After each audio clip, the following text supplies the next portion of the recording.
It's good because I haven't. When's the last time we talked to Jeff? It was we didn't talk to him last week. No, right? we didn't talk to him. Yeah, we had the rare. He was back in New Orleans, hanging out with Kellen Moore and Doug Nussmeier. I thought they whatever he banned was him up from to, the we city. missed him here on Birds 365 because Jeff is one of our staples here. The viewers love him. We love him. So good to always have Jeff Kerr on. He's going to join us now here on Birds 365. Jeff, welcome to the show, man. On a Monday edition, May 5th, Cinco de Mayo. Have you started drinking yet, Jeff Kerr? I ate enough Mexican food and drank enough Hurricanes last week to make up for anything today. There you go, brother. Nice. Back to that New Orleans food. What's your bowl? What's your best game? Oh, God, you don't even want to go there. You know, I'll say pick Jalen Hurts' worst game of last season, double that. That's how bad that bowl. Oof, that's not good. There were some stinkers thrown in. Yeah, I'll say this: I bowled bad enough to get kicked down the division. Oh but that's a good thing because next year it's almost like a promotion relegation system. I have a better chance to win a lot more money next year. All right. How was the Metairie IHOP? Did you see Kellen or Doug at the Metairie IHOP? I did not see Kellen or Doug at the Metairie IHOP, but we were near the Metairie. I actually sent a picture to our buddy Oscar Budahan of the hotel we stayed at. Your Ramada. I forgot to send to you. Your Ramada and the Comfort Suites. Nice. All right. Enough New Orleans talk. I'm sure you saw it from New Orleans. And, when the Eagles drafted Jihad Campbell, pretty much the first thing Howie did was A, rave about his pass rushing ability, and B, say, don't put the player in the box. Don't pigeonhole him. And the only thing anyone has done from that point is try to put Jihad Campbell in a box. He's an all-ball linebacker. He's an edge rusher. He's got to be this. He's got to be that. Where's Jeff Kerr on the great Jihad Campbell? Wherever they want to put him. That's kind of how I am with him. If they want to rush him on third downs, I'm for it. They want to play him next to Zach Bond or Nakobe Dean, or if Dean's not ready, they want to play him next. Honestly, John, I think in training camp, we're just going to see him all over the place, and they're not going to play their cards, or maybe they are playing their cards by just having him everywhere. I don't even know if we're going to see him in training camp, to be honest. That's true because of what is it? The shoulder injury that you guys were talking about this weekend? Yeah, he had a March shoulder surgery for labrum surgery. So, if you look online, none of us are doctors, but generally the rehab for that is 6 to 12 months, which is a wide range. So I'm going to, he's a high level athlete. So I'm going to lean towards 6 months, and 6 months from March takes you basically to September. Yeah, so he won't start the year. But again, for this team and the way I think this year is going to go, I think that pick is worth, especially if you think he's a top 10 player on your board. Oh, yeah, long term. And that's what Howie has also said. This is a long-term pick. So for the people that are hyper-focused on day one of training camp, you're going to be disappointed. Maybe even week one of the NFL season, you're going to be disappointed. But long-term, who cares if he misses? And Howie made the comparison to Cooper DeJean last year, who basically didn't play the first 4 games, and after the bye week, took off in week 6. Nobody remembers. They lost one game that Cooper DeJean played. Well, they lost one game that a bunch of people played. Yeah, right. Yeah. That's why I said I don't, but Cooper was phenomenal. Best slot cornerback in football last year. But it's interesting you bring that up because a lot of people say, well, the Eagles won without Dallas Goedert. Yeah, they also won without Jordan Mailata. You don't want to say Fred Johnson is better than Jordan Mailata. So a lot of people use that as try to get the excuse out of they could win with. I've been arguing with a lot of people about Dallas Goedert over the past 2 months, and I understand the business side of this, but just keep the damn guy. I know. This makes no sense what they're doing right now. Run it back one more year. Yeah, but it's not that. I don't know if it's that simple. I mean, right? Well, Goddard's probably looking and probably like, dude, I want to cash in. Yeah, but it's been to the point where he's probably not going to cash in. Yeah, I'm with you earlier on the calendar. I said it's a two-way street. Maybe Dallas wants to wait. He sees this as his last opportunity to get multiple years of big money. You know, his agent has been looking for a deal for a long time now. It's now May 5th. Everybody's budgeted. Indianapolis got Warren. You know, there's not many spots that are willing to give him George Kittle money. Yeah, there's none. This is the statistic from the draft where I said definitely keep him. 5 tight ends were picked in the top 50. That has never happened in the common draft era. So there you go. And they didn't take one. Well, yeah, which, by the way, from my estimation, they should have taken one even if they kept Goddard, because now we got a bunch of tight ends on the roster with 1-year deals. What are we going to do next year? This is my thing. I like Harrison Bryant as a player. I like Kylan Granson as a player. Do not give me the bullshit that they can win with these guys if Dallas Goedert's gone. Just don't give me that.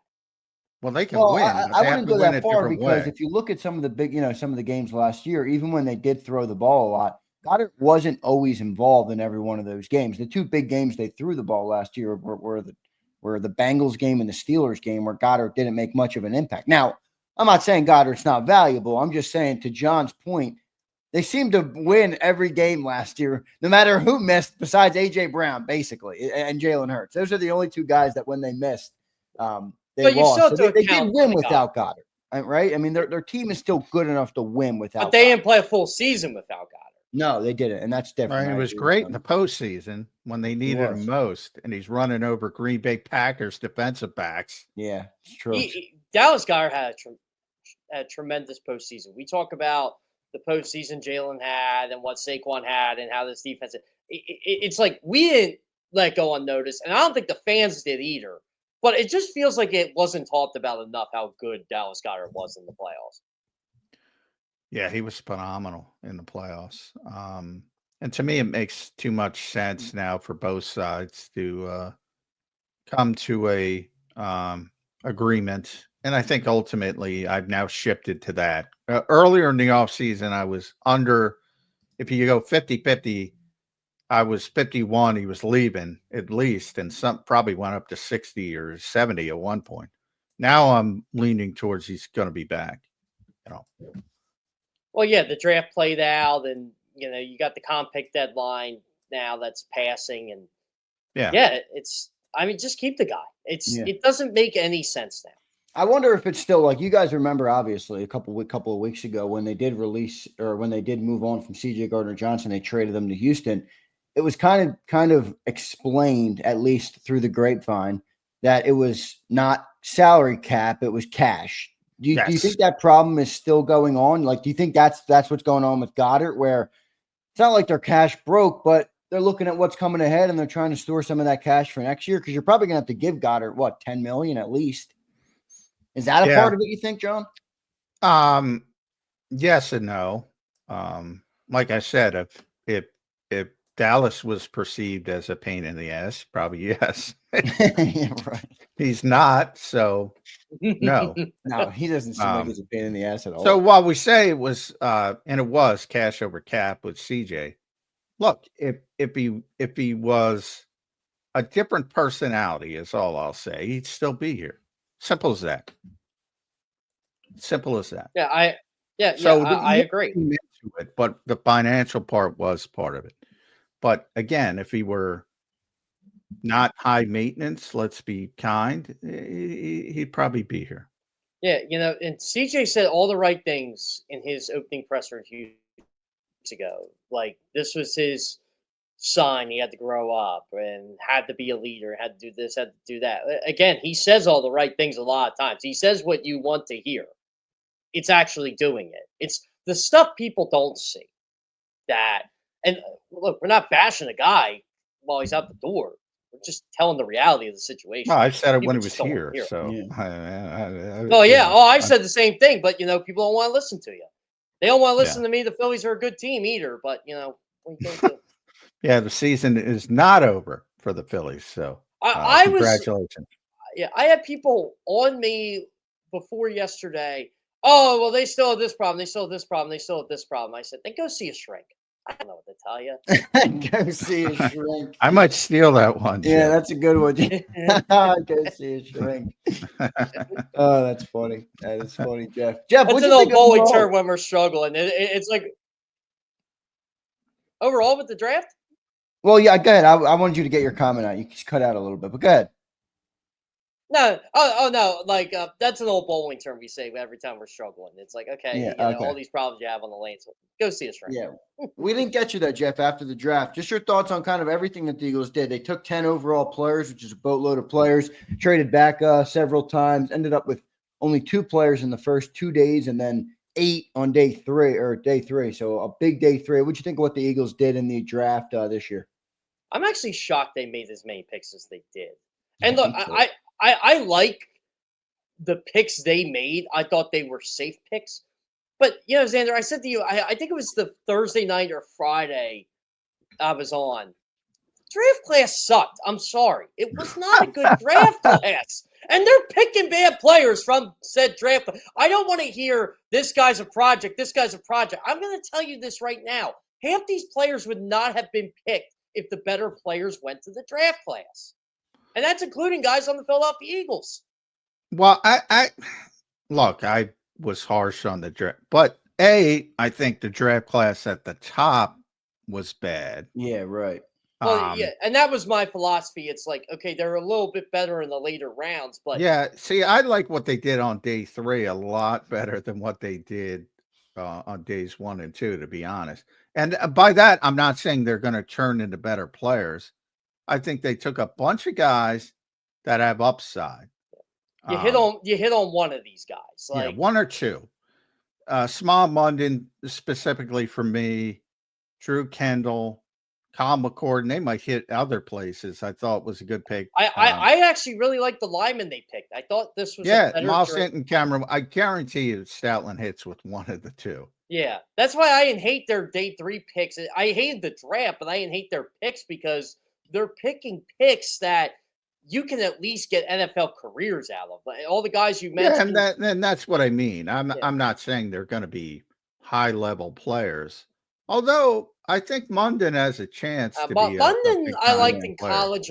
I liked Miles Hinton in college a lot. I think if you get him in the Stoutland U and he just kind of toils around there for 2-3 years, there's no reason. I think Cam Williams has a huge upside, but you know, he's doesn't a boomer Williams guy. Doesn't Cam Williams feel like the Fred Johnson type? A little bit. Hopefully, I like Cam. He only started 1 year before he came out. I think he's got a much higher upside. Yeah. You know what I liked about the linemen they picked? They picked guys that can back up the starters and they can develop into something. Like Drew Kendall, I think, could be I love that kid. A really good player in I this guarantee he's a starting center in this league. Not Oh, here. Yeah, I do too. And you know, you never know what happens with Cam. If he gets injured, there's Drew Kendall. Yeah, it's true. Drew got him for 4 years. I do like that play. That's the I had to go off about the draft, though.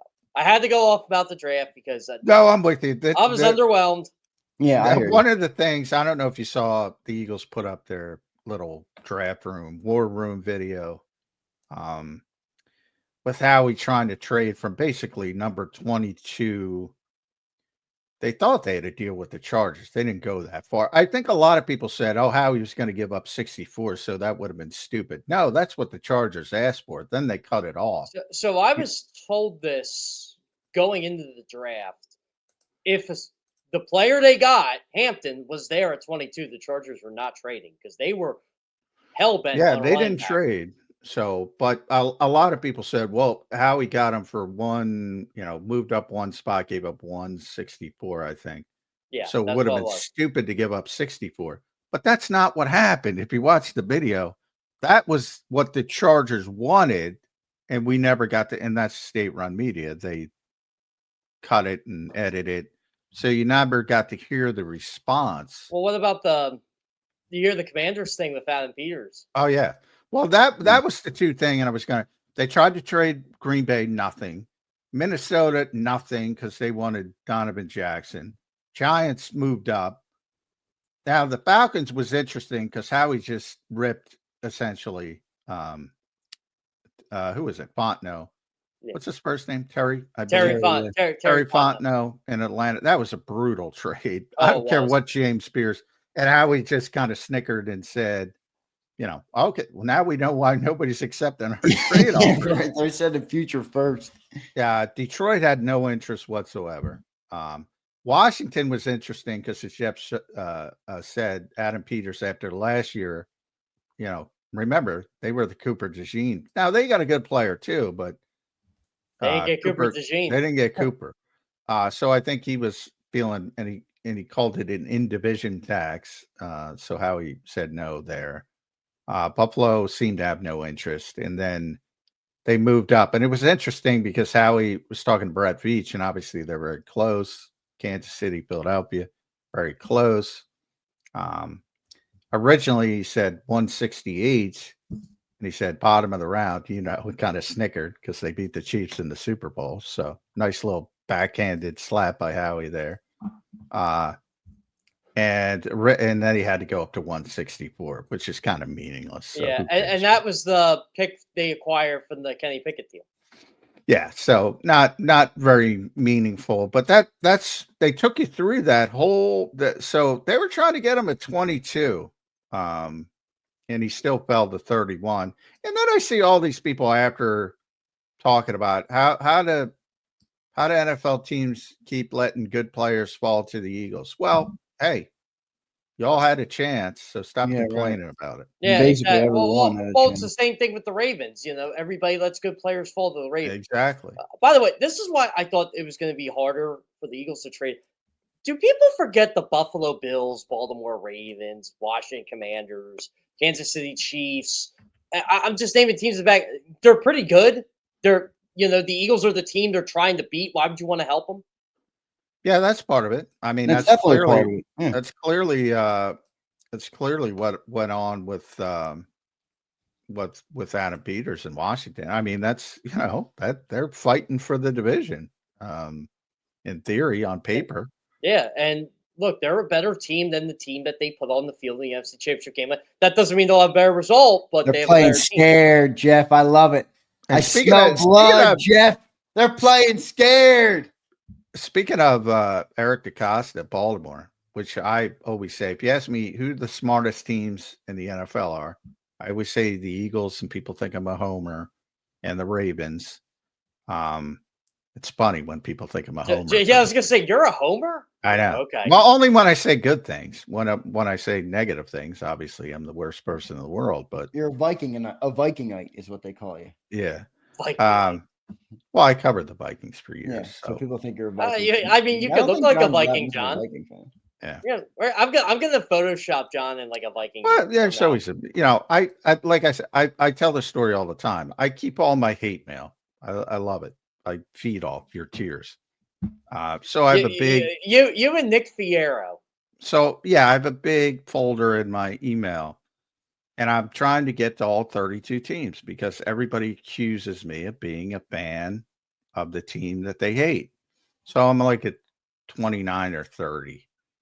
So, and it's funny because Minnesota specifically, because so many people in Minnesota think I'm a Green Bay fan. It's fucking hilarious. Because I love Brett Favre. I loved Aaron Rodgers. Loved them as players. Most people did.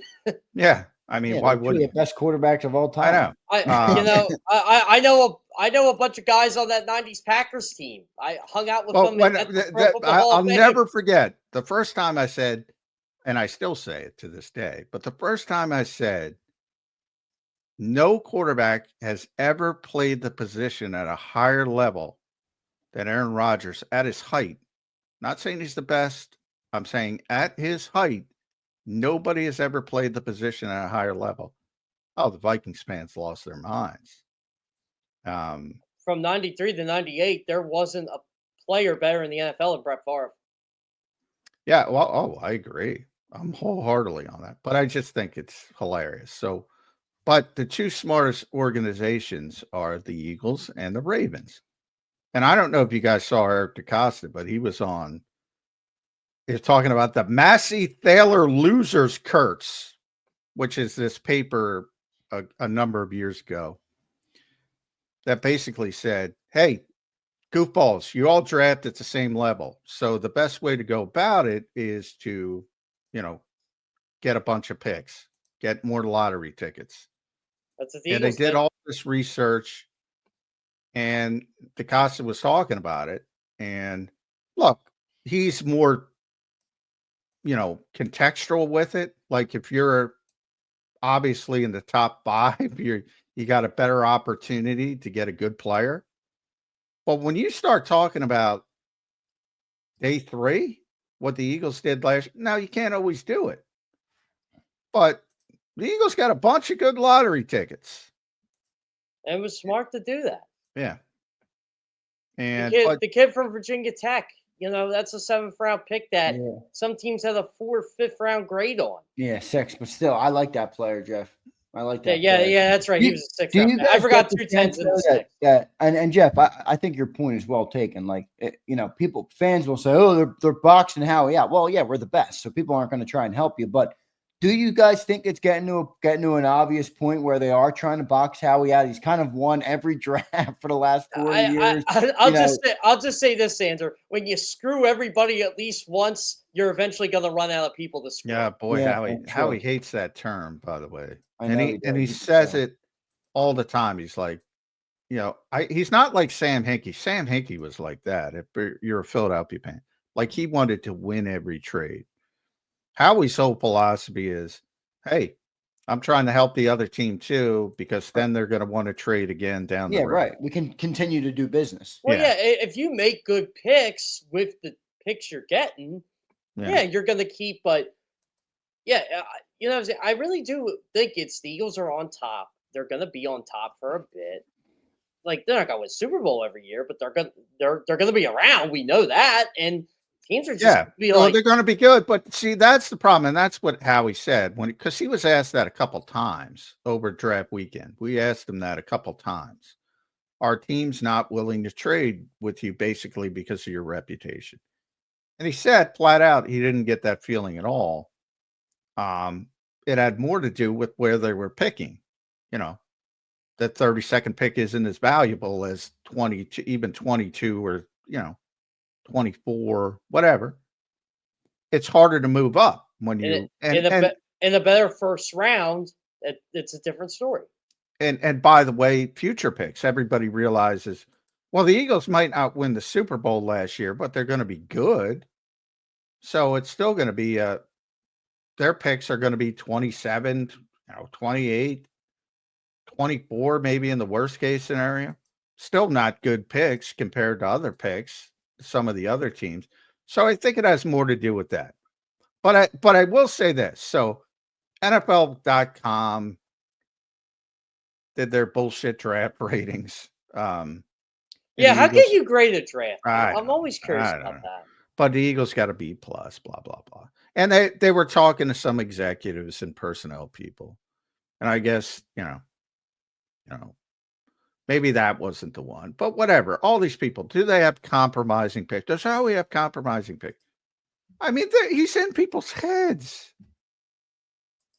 Rent free. Yeah. I mean, and even he doesn't like it, but they got a nice prospect at 31. They didn't get Lawrence Taylor. And the self-defeating NFL is like, oh, woe is me. You could have taken him. A lot of people could have taken Jihad Campbell. Yeah. So, I don't get any of that, but other than he's very good at his job, and like Eric DeCosta, he realizes, look, we're all basically 50-50 with these things because they're human beings. Some are going to hit, some aren't going to hit. Howie's on a heater. He knows that. So, you're going to have a regression to the mean at some point. So the more picks, the more chances you have to hit, basically. Especially in a draft like this. You make 8 third-round picks. I mean, day 3 picks, and you're just like, okay, if we get 1 or 2, two would be amazing. But if you can get 1, I mean, everybody hates the 2011 Eagles draft class. Everybody hated it, but there's a Hall of Famer in it. Yeah, I mean, well, any draft class. If you look at, now that it's become less of a thing because of what the Eagles were able to recover and finally do at wide receiver with AJ and Devontae. But remember, Jalen Reagor was a big thing for a while, and how bad that pick was. In the same draft, they got Jalen Hurts. So who really cares? Yeah, exactly. It's, a lot of people like to bring up, I know draft week of the Vikings laughing at the Eagles for picking Reagor over Jefferson. I'm like, 6 years, 5-6 years later, that means nothing. No, and I don't even think Rick Spielman, because I talked about it, I don't think he was laughing at the Eagles. He was just excited to get the player he wanted. Yeah. Yeah, he probably thought the Eagles were going to get that player. Yeah. I saw, there's no doubt they thought, because I saw Rick in Miami when the Eagles were down there for joint practices, and I was talking to him about it. I said, and he was like, "Oh yeah, I thought the Eagles were taking Jefferson," and he was just excited that they didn't. Wasn't trying to be a dick, but that's what happens when some of those things unfold that way. That's the thing. Like, these guys are human. They're going to have emotions towards It's like when the Eagles get excited. When Vic Fangio, who doesn't smile at anything, smiles like a Cheshire cat when he got Jihad Campbell. He was happy. That made me feel pretty good about the Campbell. There's only one draft instance, because it wasn't edited in recent years, when Howie had that awkward moment with Tom Don. Well, you couldn't script that because it wasn't. It was live. It was live. It was not state-run Eagles. That's what I wish people believe would me. understand. That would have been edited out. Yeah, that's what I wish people would understand. When it comes from Eagles entertainment, they're not going to show everything. Yeah. And by the way, it worked out for both teams. Tom wanted an Olympic deal. Do people? No, they don't. They think everything. A lot of people don't. I think our people do. I mean, come on, Eagles entertainment is great and all, and it's very entertaining, but it is state-run media. They're not going to tell you anything negative. Yeah. It's.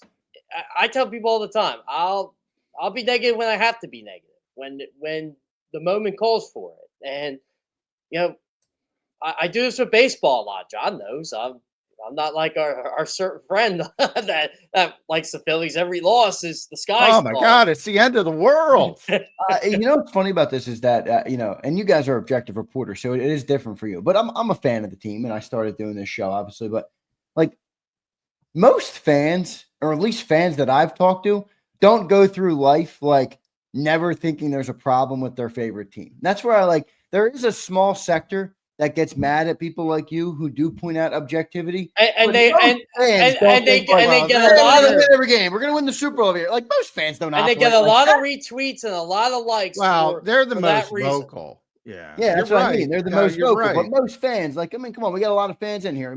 Most of these people see problems with the Eagles. Yeah, whether they talk about it or not. Yeah, I agree with you there. Oh, no, I agree with you there. But by the way, this is a funny story from my dad. So, my dad will text me sometimes during Phillies games, and he don't have X or Twitter or whatever, Facebook, any of that stuff. He goes, "How the hell do you guys just go on these social media apps and just tweet your feelings every single time something goes right or wrong?" And I'm like, "Dad, I wish I had the answer to that." Yeah. Social media remains a cesspool. I heard someone say social media. The moment I am out of this industry, sayonara from social media. That's why I'm glad I got your number, John. I can get your real feelings any time of the day. Yeah. That's funny. I heard someone say this about social media. Social media is not social, and it's certainly not media. No, yeah. I felt bad. Our buddy Art Stapleton from the Giants got flack from people the other day. And again, if you're offended, it's probably you. Because when journalism lost the Kentucky Derby, he goes, "Oh, you mean aggregator and content creator weren't in it?" I thought it was funny. Like, I thought it was funny, but people are like so upset over it. I'm like, if you're upset, that means you're probably one of them. Like, yeah. Well, one of the reasons, and Art's a good dude. I mean, look, a lot of people just steal people's stuff and put it up there, and they don't give them credit. And it's like one of the things where I'm like at X, like a lot of guys will tweet every moment at training camp practice and whatever, X is not paying me. So, I'm not doing that. It's just, whatever they give us. Now it's a little bit better with Elon because he gives us a little bit of money, depending, but not.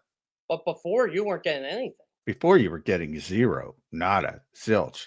And it's like everybody's worried about Twitter. Back in the Twitter, I'm like, I would have this discussion with Elliot all the time. They're not fucking paying you, dude.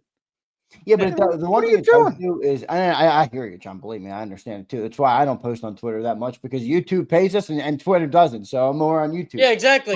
But the one thing about Twitter that it does do is that it does create like it does. So it's like in a way where if your name is seen a lot or you're consistently putting out content, people will come to your. Not always. It doesn't mean to convert everybody, but I do think it. But I've talked to some people with much larger followings, and very few people actually click on and read because you have all these metrics. Right. When you're at, big, so.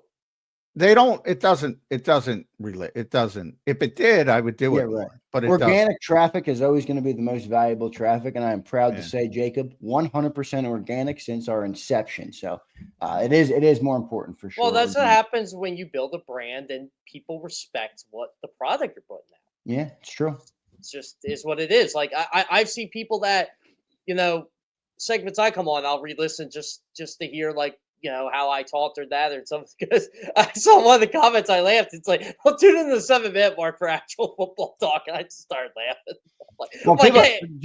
Jeff, the Jeff Kerr segment has become iconic here on JAKIB. I don't know why. Last week we didn't have it. People are like, hey, where's Jeff Kerr? I'm like, he'll be back, everybody. Yeah, you guys can praise me and bash me, do whatever you need to. Right. I don't care. Any publicity is good publicity. There you go, Jeff. Jeff, I got a question on the draft, man. I want to ask you about Andrew McCuba. What do you think of that player? Any concerns on that player? He's an interesting one. What are your thoughts on the Andrew McCuba draft pick?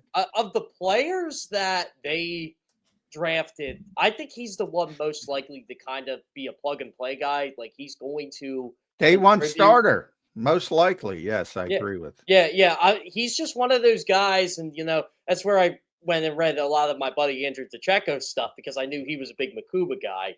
So I'm like trying to think, okay, where could you put him? Like you could put him at safety, you could put him at corner. But and again, we're going back to the X stuff. I did see a fan post. They're like, there was 100% no way the Eagles were going to go into this season just letting Sidney Brown start uncontested. And I'm like, well, that's a good thought, and Andrew McCuba is going to be that guy that I think challenges for that spot. Do you think any concern on the size or no? I mean, you're always concerned about size, but I just keep. I guess this is the whole look at the tape. Look at what the guy brings. Look at the versatility. He does look good on tape. Honestly, it feels like there's some CJ Gardner-Johnson tendencies, the good ones. Well, I love the good ones. The good one. I mean, I agree with you. One, because and yeah, I've been saying it for a while. The Eagles are going to bring in competition. If they didn't draft somebody, Justin Simmons would probably be here, but they were never going to go in without competition. They try to do that at every position, but it was the 64th pick. I mean, Sidney Brown was 66. Correct, but Sidney's been here for a number of years. So, but the point I'm trying to make is the more telling thing to me is, so Andrew McCuba comes in as a big Fangio guy, where Sidney Brown is not. He was a Sean Desai guy. So that to me is more of the advantage he has. But look, Howie said they were trying to trade up in the second round, and it wasn't for Makumba, so it was for somebody else, and eventually we'll figure out who. I don't know. I look at who won ahead of him. Trey Amos would be the most notable. I don't think they would have considered Mike Green, even though that obviously is a slam dunk second round pick from a football perspective, maybe not from a life perspective. Anthony Belton, maybe. Benjamin Morrison, maybe. I kind of had a feeling it was Anthony Belton. Oladipo, I maybe. like Belton. Nick Scorton, maybe. Elijah Aroro, maybe. People say they didn't draft a tight end. Well, Terrence Ferguson went 46 and Arroyo went 50. Yeah, that's 5 of their top 50. And I was like, oh, wow. I don't think there were still some good tight ends on the board, but not those 5. Those were the 5 I had pegged. It was those 2, Taylor, Warren, and Loveland, I guess. Yeah, those are the 5. Yeah, I mean, 2 in the top 14. That's the first time that's happened since the merger. Yeah. But I'm just trying to get to it. Those are the players sort of in the Eagles' orbit. Taylor's probably a little bit too high. But yeah, I mean, so I love, that's editing. Andrew Makuba. I mean, that was not a slam dunk pick, sort of like Mac McWilliams. Some of them were slam dunk picks. Jihad was a slam dunk pick. I feel like Mac McWilliams from the Eagles' perspective. I feel like he went under the radar a bit where he got picked. It's like they made so many picks, and you're like, oh yeah, that's right. They got him out of this draft too. That was one of the picks. I love their first 4 picks. I'm like, all right, like this is a pretty good draft for them. Yeah, they really like Ty Robinson. That's clearly. And Howie did some nice work there because he knew he didn't have to pick him in the 3rd round, so he was able to go down. I thought they could have gone later in the 4th, honestly, but if he's there, he's there. You get him. Yeah. So there's a lot, but that's where the editing would have helped. I would say those 2 picks, Andrew and Mac, because those were 2 picks they were clearly thinking about other people. In the 3rd round, when they traded down, I thought it was just a nice winning outside the margins thing, saying, well, we're going to draft Ty Robinson, so why wait? Why do it now? He also mentioned there was somebody in the 3rd round. So we're talking about 96 that they were trying to trade up to get. And I look at the names there, and it's like Jared Wilson. Now that they picked up a backup center, maybe it was. It's a Georgia kid. Maybe it was Jared Wilson. John, who do you think their Red Star players were in this draft? Jeff, thank you. I can't believe I haven't asked this question a week after the draft. We still haven't talked about Red Stars. Well, I would say I give my and we did ask Howie that question, which he did not answer. No, he won't give you. He won't give us the answer. Well, he doesn't want to. He doesn't want to, put the highlight on the guys that weren't Red Star players. But my guess, my top guess would be number 1 would be Robinson. That would be my. I still think Jihad Campbell was a Red Star guy for them too. I don't know because of the injuries. It encompasses everything. Small Munden. This is not a indication of best players. It's just they're everything to encompass community work, blah, blah, blah. Everything encompasses to what Jeffrey Lurie says is a Philadelphia Eagle. And my best guesses are Small Munden, Ty Robinson, and probably Drew Kendall. Those are my best guesses. Ty Robinson is an impressive young man. He's already accomplished. It's a great line by Brookover, who, Brookie's older like me, and he's like, boy, it's depressing after we got off the Zoom call. It's like when a 24-year-old kid is more accomplished than you. Oh, yeah. Way to hit the nail on the head there, Brookie. Who was your favorite pick, Jeff? Ty Robinson. Ty? Yeah, I mean, look, I'll say this: their first 5 picks are defense. I like them all. I know it's funny because all I've been doing is complain about this draft class, how bad it is, but I don't hate their draft. I thought it was I think to underwhelming. John's point, that's really what became evident to me in the draft is that the top of the class was just meh, but there was pretty good depth throughout the rounds 2 through 5, which is obviously where the Eagles made a lot of picks. So I did think it was okay in the middle of the draft, but Yeah, not a lot of names that were it's not like last year where I thought, okay, Quinyon Mitchell, you're going to see him play right away. Cooper DeJean, you're going to see him do something. Like this class, it's like Jihad Campbell. It's like I think he's going to be a good player, but when's he playing? Andrew Bakuba, I like him. I'm not exactly sure where he fit. Ty Robinson's the guy I feel like is going to play, going to be part of that rotation, and he's going to make an impact. I don't think he's going to make a Quinyon Mitchell, Cooper DeJean type impact, but he's going to be part of that pass rush. Yeah, he's gonna. Yeah, things would have to go really poorly for him not to be involved with the rotation. But I think he's the 4th guy. As a guy who likes to talk to the rookies a lot and likes to, it's a shame for what I do. None of these names are, unless they do something really stupid, is going to click for CBS. It sucks. But I get to write about him in training camp, so it'll be fun. Yeah. Yeah. And I think Makuba's got the best chance to be a day 1 starter. And that's because Campbell's not going to be ready. Yeah. And Makuba's going to be a good player for them. He's a Vic guy, so.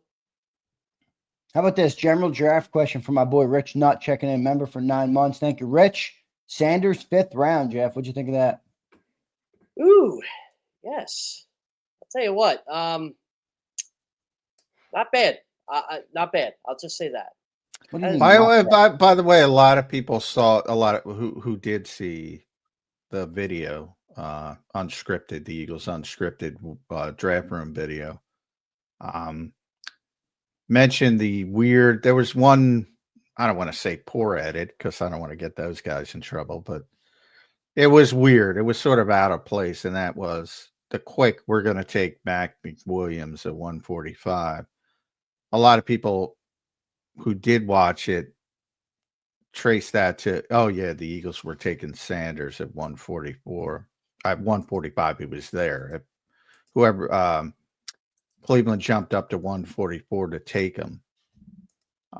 I still don't get what Cleveland did. Like, why even take Dylan Gabriel? I don't know what they're doing over there. Well, I would flip it the other way and say, I would say Sanders. They already took Gabriel, who I thought was a good pick. My assumption by watching their videos is that was not a Kevin Stefanski or Andrew Berry pick. Well, if you look at Andrew Berry's reaction, he's just like, yeah, why did we just do this? Yes. Shador is so weird to me. Like, I know everybody likes to talk about Shador. I thought he was a really good player in college.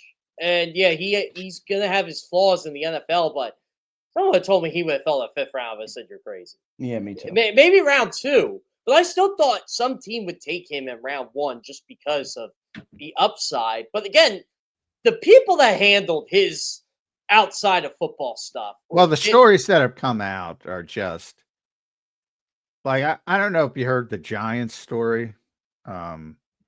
Which basically the Giants, when they interview quarterbacks, basically go through an install and they put a couple mistakes in there on purpose to see if the quarterback prospect picks them out.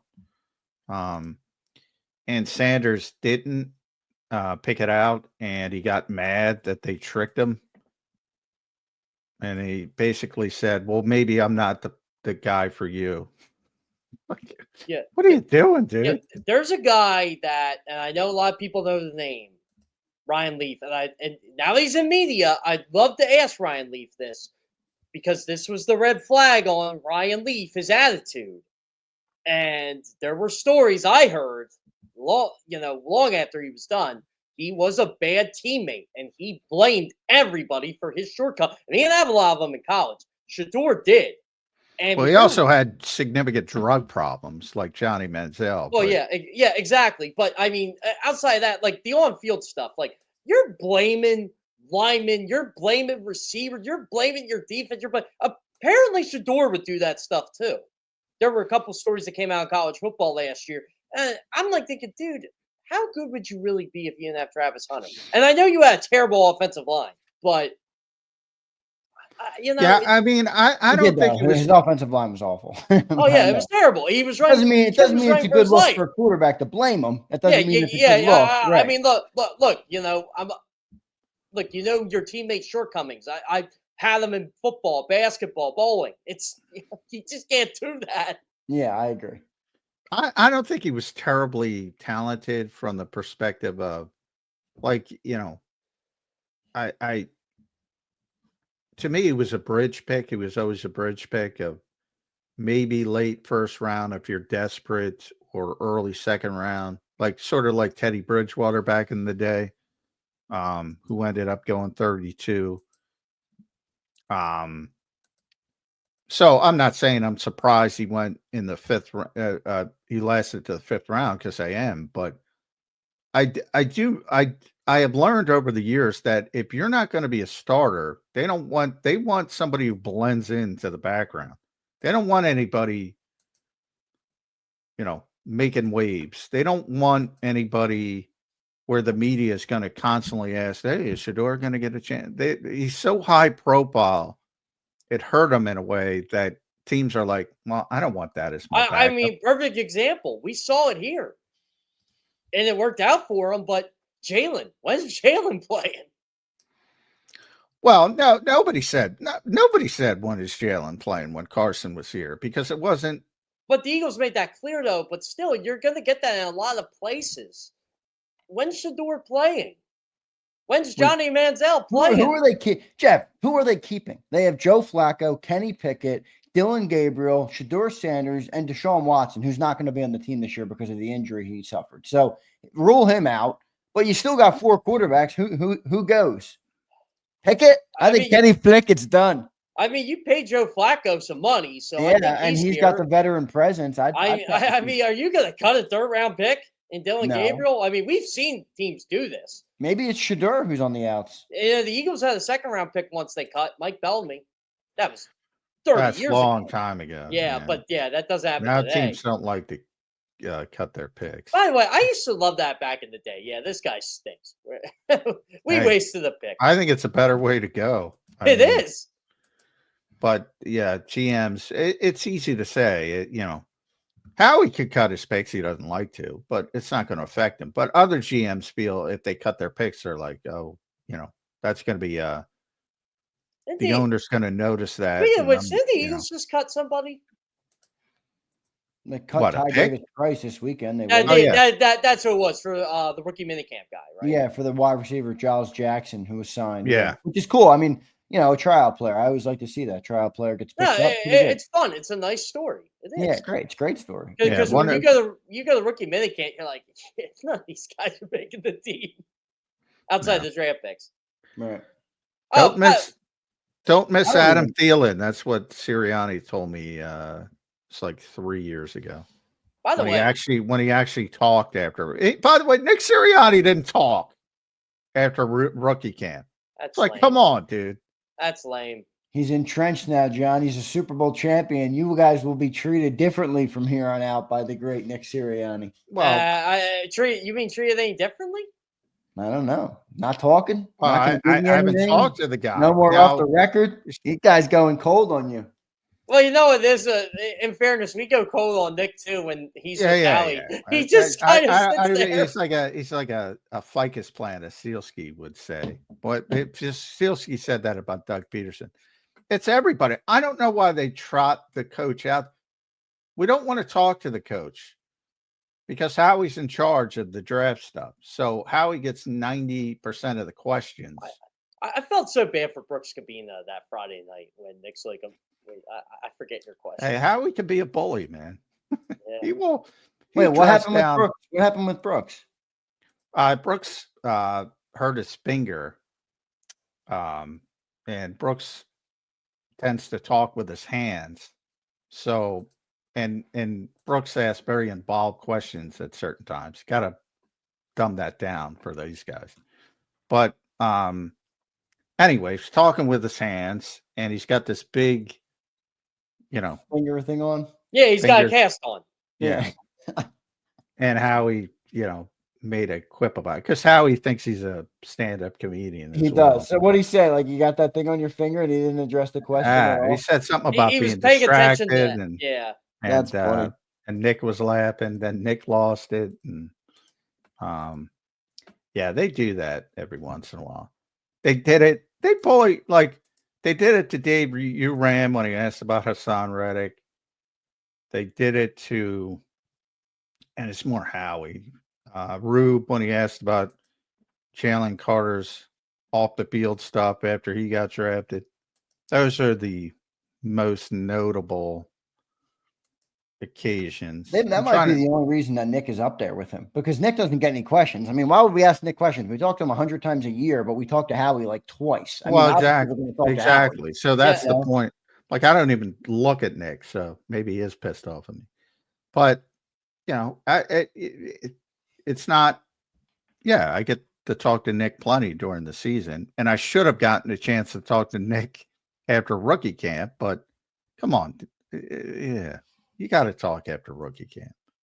But anyway, like 3 years ago, I asked him, these guys have 2 days to open your eyes or the coaching staff's eyes. What can they do in 2 days? I remember this.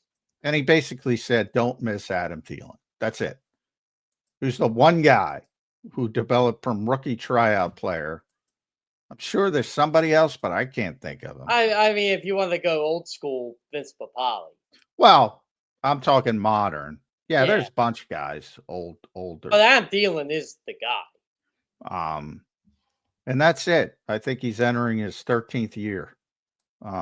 This might be his last year. He gets to retire on his terms, which is awesome. And by the way, I bring this up when it comes to Adam. Cooper DeJean had one bad game last year. Against Adam Thielen. Against Adam Thielen. And remember, I think you and I said that Monday. Adam Thielen does that to everybody. Yeah. Well, I was talking to Cooper because Cooper was from Iowa, obviously, and he grew up a big Thielen fan who played in Minnesota for many years. Right. And he was like, after the game, you probably were there, Jeff. He was I was. Yeah, I was with you when we were talking about it. He was like, wow. So he put him in a blender. So the week going into that, Quinyon Mitchell barely says anything. I actually got a couple good sentences out of him about Adam Thielen. He goes, I don't know how that guy does it.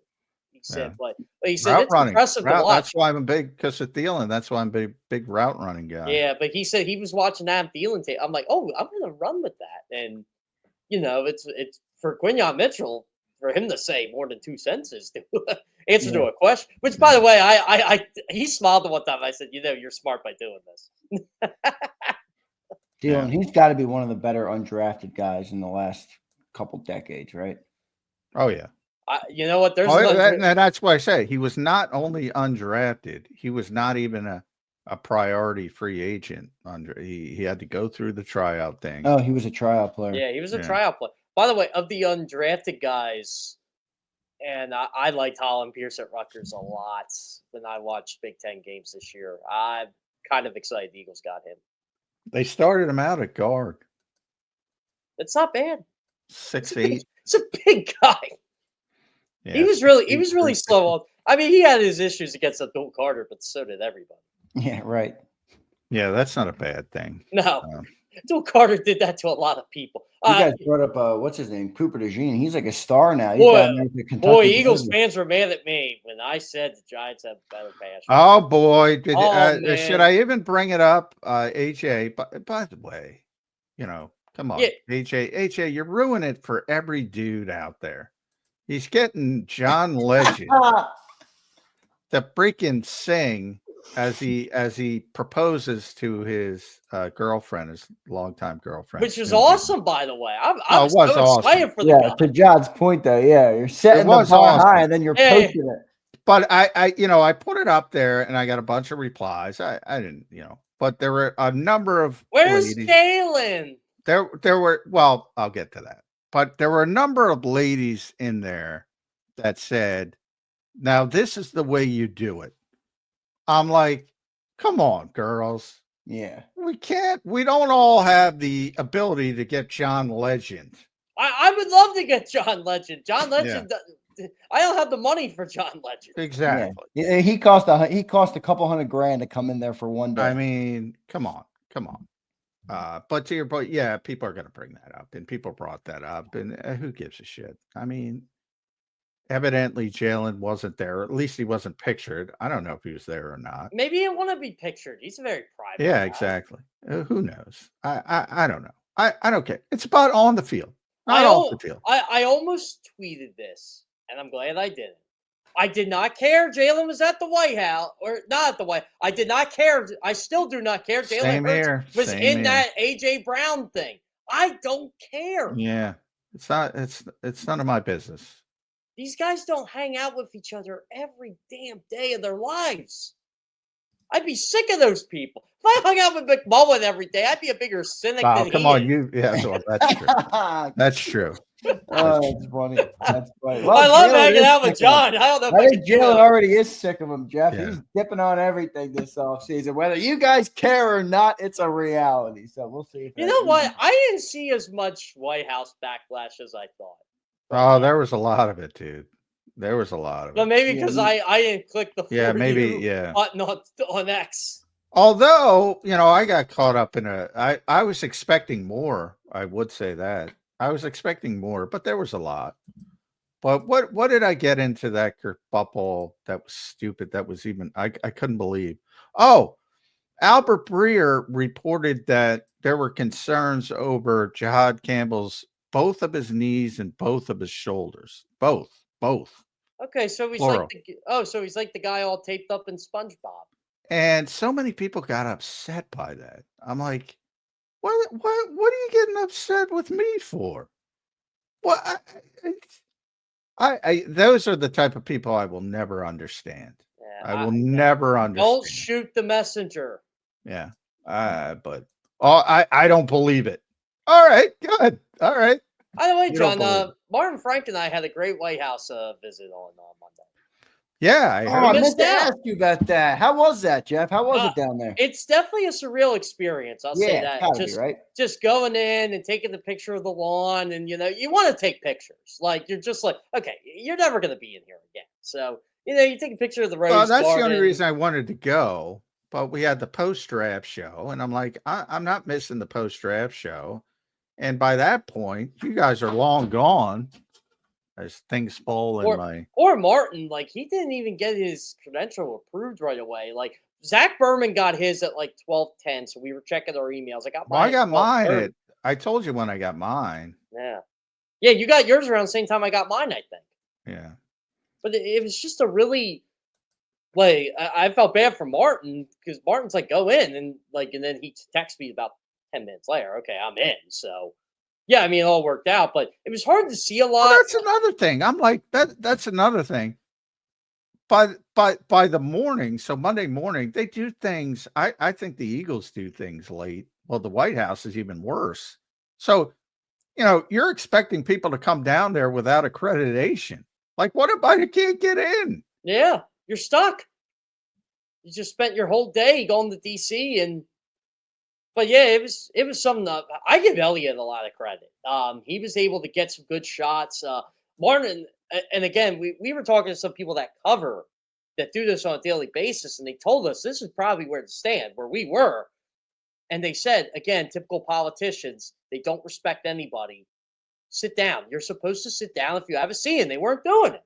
You know who sat down? Dave McCormick, of all people. Yeah, well, it was cool seeing him. Like, Pennsylvania rep. It's no matter what side of the fence you're on. I mean, yeah, it's still cool to see. I think it was bad timing. If it were June, last time it was supposed to be in June. I was going. I was ready. It was June. It was. And they canceled it the night before. This time, the day after the draft, I'm like, That is bad timing. That must have been the White House, right? With that date. I mean, that's Oh yeah, I assume. Well, You know, they were doing a lot of them around that time because they Yeah. had Ohio State there the week before, and they had a couple. right. By the way, at 1:00 today from the Oval Office, Big Donald Trump will announce that DC is getting the 2027, I believe, NFL. That's going to draft. be a cool draft setting, I think. Will their new stadium be done by then? When are they? No. 2030. So Yeah. I actually, that's gotta take a while. so Martin and I took the Metro past RFK to and from on Monday, and then I actually, funny travel story by the way, guys. You guys ever have a flight get canceled on you? That's like at 5, 6 every time. Yeah. But like 5, 6 a.m. you wake up at 2:30 and your flight's canceled and you're scrambling to get another flight. We took a flight from Baton Rouge into DC and drove back. Oh man, it's Baton Rouge, man. That's got to be tough. That's where the tournament actually was, Baton Rouge. So yeah, but when you start getting those smaller, I mean, there's a 50% chance any flight is getting at least delayed at this stage in the worst industry in America, the airline industry. We were supposedly from Louis Armstrong Airport in New Orleans, and we were staying in Kenner, so we took an Uber all the way down back to Baton Rouge, and it was a nice airport. I'll say this: everybody at that airport was because it's a smaller airport. I love smaller airports. I love Trenton locally. I love great, Atlantic City. Yeah. I actually sent something to American about how friendly their employees were at Baton Rouge. I said that to me that doesn't go unnoticed.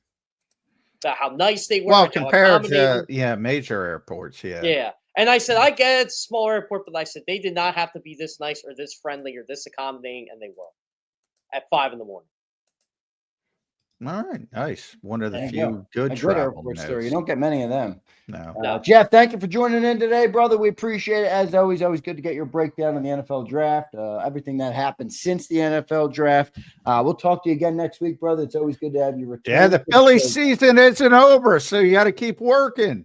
I was told it was over 15 times already. Yeah, I was told it was over the whole week. I'm bowling and I'm hearing all this thing. I'm like, this is crazy. How about that game yesterday? That was a crazy baseball. That was insane. Wild. Normally, I always go to the Sunday games, but I was traveling home. I wasn't going to the Sunday game anyway. But they gave my season tickets. My family uses them. My mom, and my sister had a great time yesterday at the game, and it was Mother's Day. It was the Mother's Day celebration. So.